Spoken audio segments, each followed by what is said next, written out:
We still in this holy book.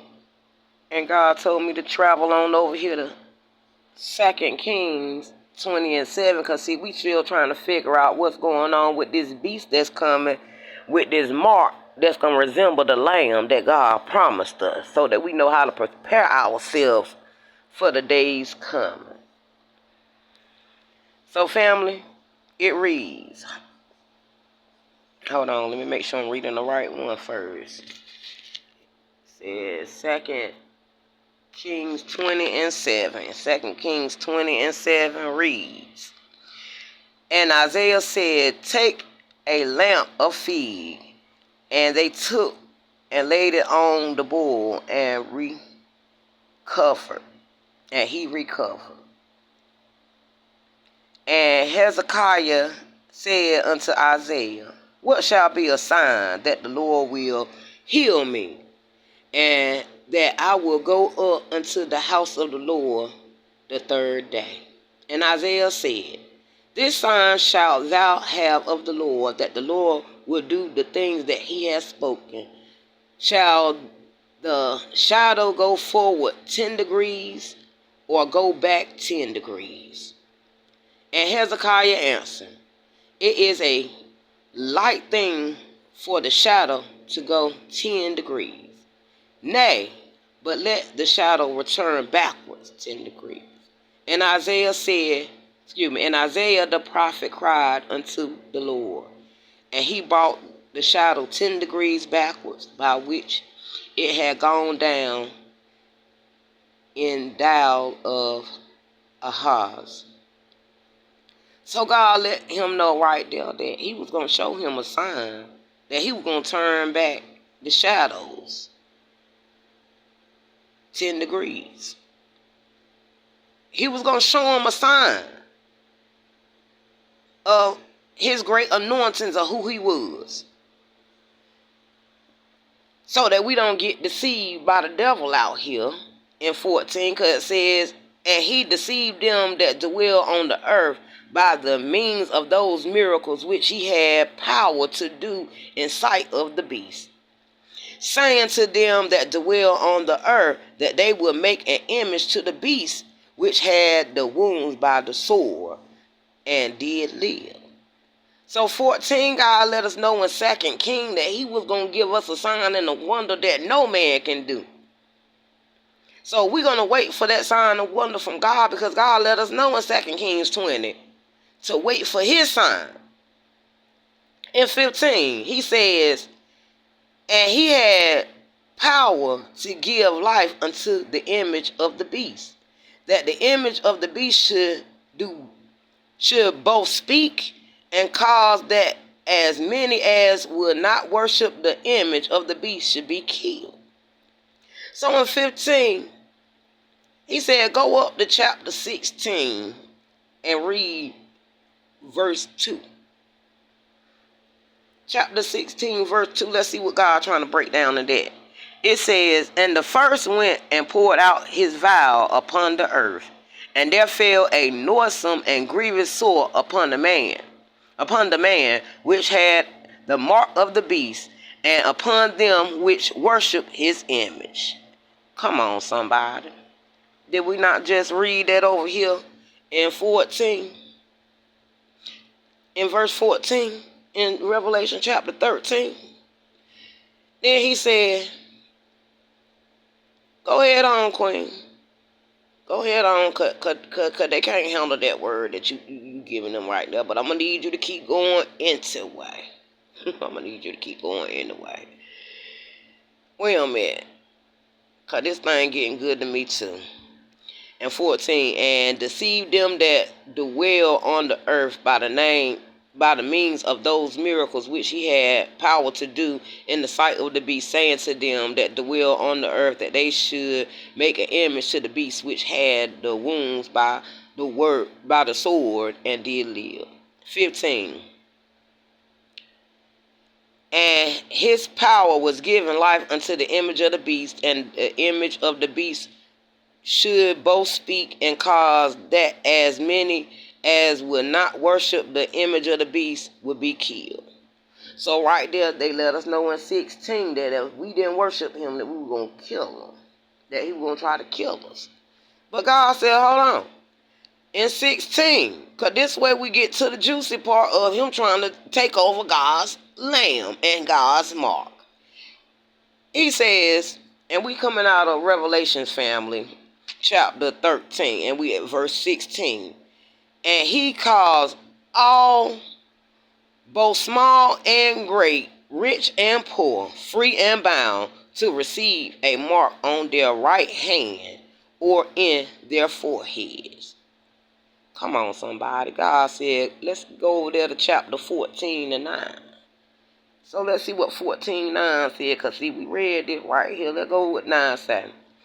9 says, and the third angel followed them, saying with a loud voice, if any man worship the beast and his image, and receive his mark in his forehead or in his hand, the same shall drink of the wine of the wrath of God, which is poured out without mixture unto the cup of his indignation.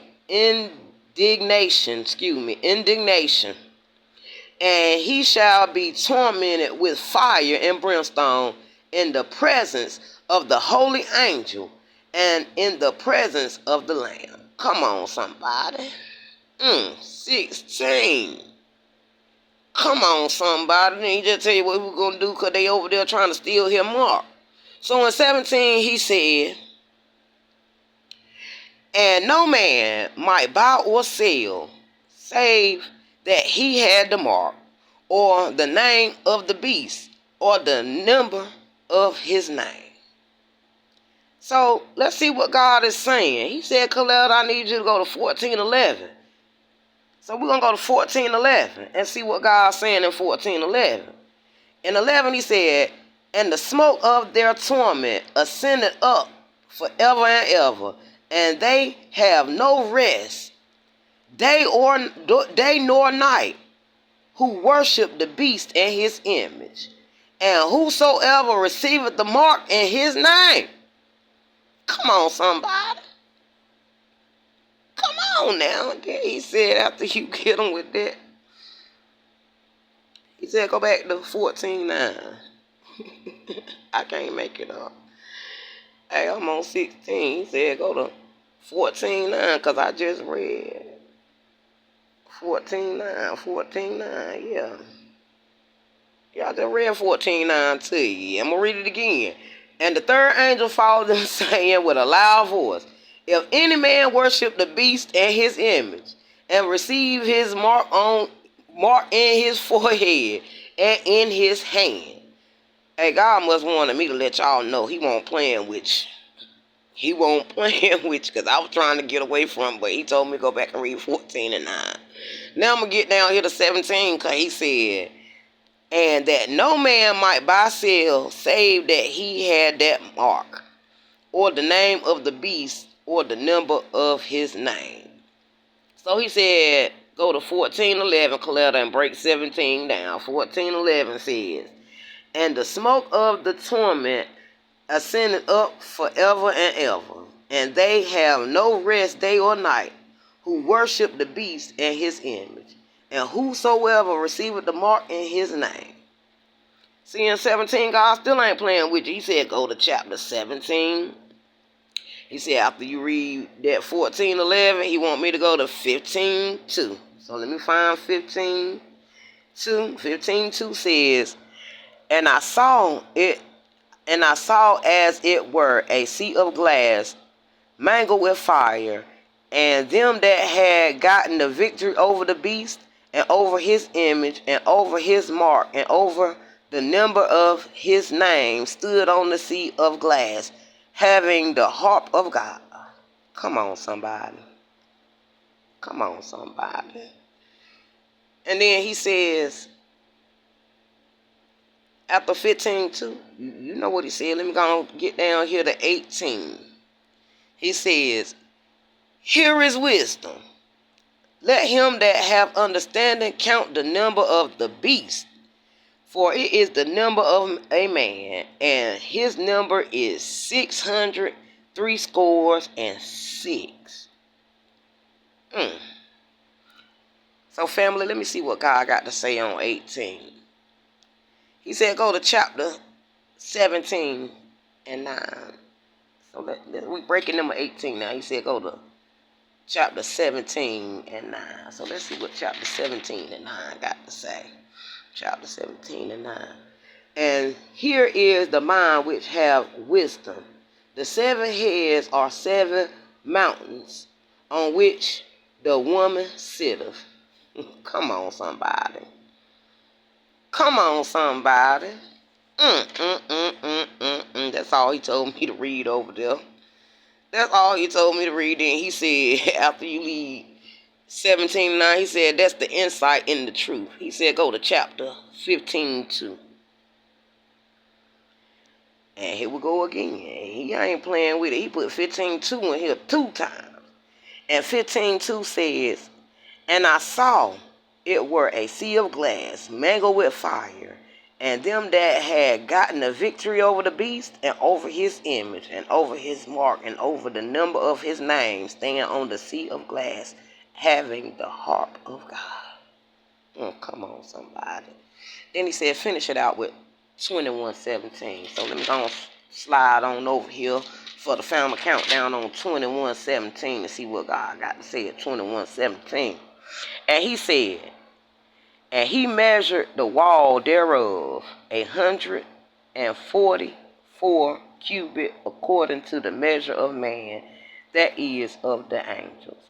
And the building of the wall of it was of jasper, and the city was pure gold, like unto a clear glass. The fountains of the walls of the city were garnished with all manners of precious stones.